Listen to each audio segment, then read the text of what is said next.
പ്രിയപ്പെട്ട കൂട്ടുകാർക്ക് നമ്മളുടെ പുതിയൊരു വീഡിയോയിലേക്ക് സ്വാഗതം. എന്തൊക്കെയുണ്ട് എല്ലാവരുടെയും വിശേഷങ്ങൾ? എല്ലാവരും സുഖമായിട്ടിരിക്കുന്നു വിശ്വസിക്കുന്നു. അതുപോലെ തന്നെ ഞങ്ങളിവിടെ സുഖമായിട്ടിരിക്കുന്നത്. അപ്പം 2025 വന്നു. എല്ലാവർക്കും ഈ ഒരു വർഷം നല്ലതായി തീരട്ടെ. അപ്പം നമ്മുടെ വീഡിയോയും പഴയ പാചകടിയൊക്കെ ആയിട്ട് വന്നിട്ടുണ്ട്.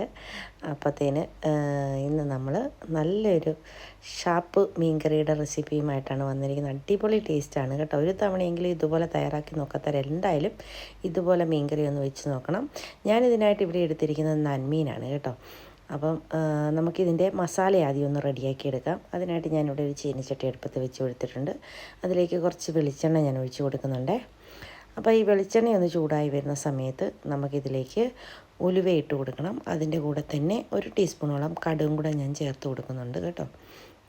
ഇത് രണ്ടും ഒന്ന് പൊട്ടി വരുന്നവരെ എന്നിട്ട് നമുക്കൊന്ന് വെയിറ്റ് ചെയ്യാവേ. അപ്പോൾ നമ്മുടെ കടുകും ഉലുവയും നന്നായിട്ട് പൊട്ടി വന്നിട്ടുണ്ട്. ഈ സമയത്ത് നമുക്കിതിലേക്ക് കുറച്ചേറെ കറിവേപ്പില ചേർത്ത് കൊടുക്കാം. കറിവേപ്പില എത്ര ചേർത്താലും നമ്മുടെ കറിക്ക് ടേസ്റ്റ് കൂടുതലാണ്. അപ്പോൾ അതും കൂടി ഇട്ട് കൊടുത്തിട്ട് ഒരു 6 പച്ചമുളക് കീറിയതും കൂടി ഇതിലേക്ക് ചേർത്ത് കൊടുത്തിട്ടുണ്ട്. ഇനി ഒരു കൈപ്പിടി നിറയെ വെളുത്തുള്ളിയാണ് ചേർത്ത് കൊടുക്കുന്നത്. അതിൻ്റെ കൂടെ തന്നെ അത്രയും തന്നെ നമുക്ക് ഇഞ്ചിയും ഇതിലേക്ക് ചേർത്ത് കൊടുക്കാം. ഇഞ്ചി ഇട്ട് കൊടുത്തിട്ട് പിന്നെ ഇത് നന്നായിട്ടൊന്ന് വഴറ്റി ഇതിൻ്റെ പച്ചമണമൊക്കെ ഒന്ന് മാറി ഗോൾഡൻ കളർ ആവണ്ട അതിന് മുമ്പ് നമുക്കിതിലേക്ക് പൊടികളൊക്കെ ചേർത്ത് കൊടുക്കണം. അപ്പോൾ ഞാനിതൊന്നെല്ലാം ഒന്ന് നന്നായിട്ടൊന്ന് വഴറ്റിയെടുക്കുവാണേ. നല്ലൊരു സ്മെല്ല് വരണം. ആ സമയത്ത് വേണം നമുക്കിതിലേക്ക് നമ്മുടെ പൊടികളൊക്കെ ചേർത്ത് കൊടുക്കാനായിട്ട്. അപ്പോൾ ഞാൻ അതിനായിട്ട് എടുത്തിരിക്കുന്നത് ഒരു 3 ടേബിൾ സ്പൂണോളം എരിവുള്ള മുളക് പൊടിയും ഒരു 2 ടേബിൾ സ്പൂണോളം കാശ്മീരി മുളക് പൊടിയും 1/2 ടീസ്പൂണോളം മഞ്ഞൾപ്പൊടിയുമാണ് എടുത്തിരിക്കുന്നത്. അപ്പോൾ നമ്മളിതൊരു 1 കിലോയോളം മീനാണ് ഇപ്പോൾ എടുത്തിരിക്കുന്നത്. അതിനുള്ള അളവുകളാണ് ഞാനിപ്പം പറഞ്ഞിരിക്കുന്നത് കേട്ടോ. എരിവൊക്കെ പിന്നെ അവരുടെ ആവശ്യത്തിനനുസരിച്ച് നമുക്ക് ചേർത്ത് കൊടുക്കാം. എരിവ് കുറച്ച് മതിയെങ്കിൽ അതിനനുസരിച്ച് മുളക് പൊടി ചേർത്താൽ മതി കേട്ടോ. അപ്പം ഞാൻ ഇവിടെ ഇച്ചിരി എരിവ് മുന്നോട്ട് നിൽക്കേണ്ടതുകൊണ്ടാണ് ഞാൻ ഇത്രയും എടുത്തിരിക്കുന്നത് കേട്ടോ. അതിൻ്റെ കൂടെ നമ്മൾ പച്ചമുളകും ചേർത്ത് കൊടുത്തിട്ടുണ്ട്. അപ്പം വീഡിയോ കണ്ടുകൊണ്ടിരിക്കുന്ന സമയത്ത് നിങ്ങൾക്ക് എൻ്റെ ചാനൽ ഇഷ്ടപ്പെടുവാണെങ്കിൽ ഒന്ന് സബ്സ്ക്രൈബ് ചെയ്യാനും ലൈക്ക് ചെയ്യാനും ഷെയർ ചെയ്യാനും കമൻറ്റ് ചെയ്യാനും മറന്നു പോരുതേ. അതുപോലെ തന്നെ സബ്സ്ക്രൈബ് ചെയ്യാതെ ആരെങ്കിലും കാണുന്നുണ്ടെങ്കിൽ പ്ലീസ് ഒന്ന് സബ്സ്ക്രൈബ് ചെയ്ത് സപ്പോർട്ടും കൂടെ ചെയ്തേക്കണം കേട്ടോ.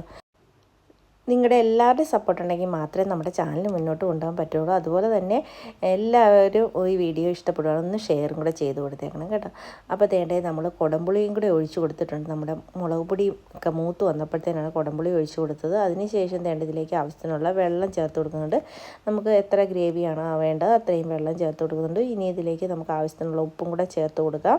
ഉപ്പും കൂടെ ചേർത്ത് കൊടുത്തിട്ട് നമുക്കിതിന് ചെറിയൊരു തിള വരുന്നവരെ നമുക്കൊന്ന് വെയിറ്റ് ചെയ്യണം.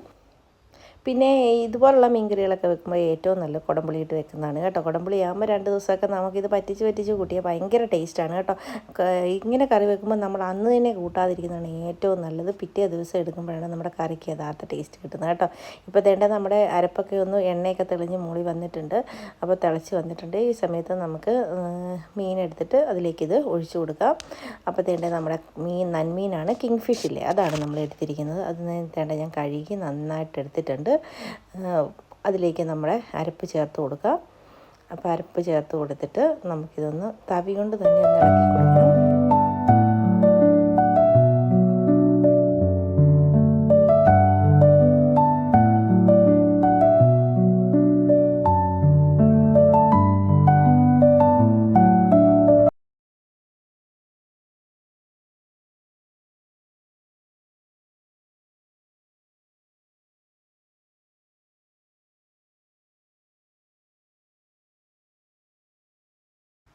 അതിനുശേഷം ഞാൻ ആ ചീനിച്ചട്ടി കഴുകി കുറച്ച് ചാറും കൂടി ഒന്ന് ഒഴിച്ച് കൊടുക്കുന്നുണ്ട്. അപ്പോൾ അതും കൂടി ഒഴിച്ച് കൊടുത്തിട്ട് ഞാൻ ഇനി ഈ ചട്ടി എടുത്തൊന്ന് ചുറ്റിച്ചും കൂടെ കൊടുക്കുന്നുണ്ട്. ഇതേപോലെ നമുക്കൊന്ന് ചുറ്റിച്ച് കൊടുക്കാം. അപ്പോൾ എല്ലാ ഭാഗത്തും നമ്മുടെ ഗ്രേവിയൊക്കെ ആയി മീനെല്ലാം മുങ്ങി കിടക്കുന്നുണ്ട്. ഇനി നമുക്കിത് മൂടി വെച്ചൊന്ന് തിളപ്പിച്ചെടുക്കാം. അപ്പോൾ നമ്മുടെ കറി അടിപൊളിയായിട്ട് തിളച്ച് പറ്റി വരാറായിട്ടുണ്ട്. എണ്ണയൊക്കെ മുകളിൽ തെളിഞ്ഞ് വന്നിട്ടുണ്ട്. ഇനി ഈ സമയത്ത് നമുക്കിതിലേക്ക് കുറച്ച് കറിവേപ്പിലയൊക്കെ ഇട്ട് കൊടുക്കണം. അപ്പോൾ ഇതിൻ്റെ ഗ്രേവിയുടെ തിക്നെസ് ഞാനൊന്ന് കോരി കാണിച്ചു തരാം. ഇതേ രീതിയിലാണ് ഇരിക്കുന്നത്. അപ്പോൾ കുറച്ച് നേരം ഇരിക്കുമ്പോൾ ഇതൊന്നുകൂടി ഒന്ന് കുറുകും. അപ്പോൾ ഇതിൻ്റെ ഉപ്പും പുളിയൊക്കെ ഞാൻ ഈ സമയത്തൊന്ന് നോക്കുന്നുണ്ട്. നോക്കിയപ്പോഴത്തേന് എല്ലാം കറക്റ്റായിട്ട് വന്നിട്ടുണ്ട്. അപ്പോൾ ഈ സമയത്ത് നമുക്കിതിലേക്ക് നമ്മുടെ നല്ല ഫ്രഷായിട്ടുള്ള കറിവേപ്പിലയാണ് ഏറ്റവും നല്ലതാണ്. നല്ല മണമുള്ള കറിവേപ്പില ഒന്ന് തിരുമിയിട്ട് ചേർത്ത് കൊടുക്കാം.